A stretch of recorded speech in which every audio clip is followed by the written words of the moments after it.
things like this that will help them.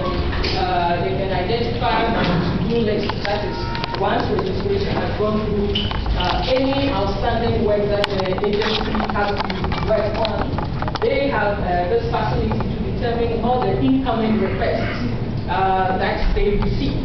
And so based on that, they have the in-progress application, completed application, rejected applications, and then the BRO. So based on these, the staff or the schedule officers are asked to work based on the requests that we receive. Ladies and gentlemen, let's see the Honorable Minister and his entourage.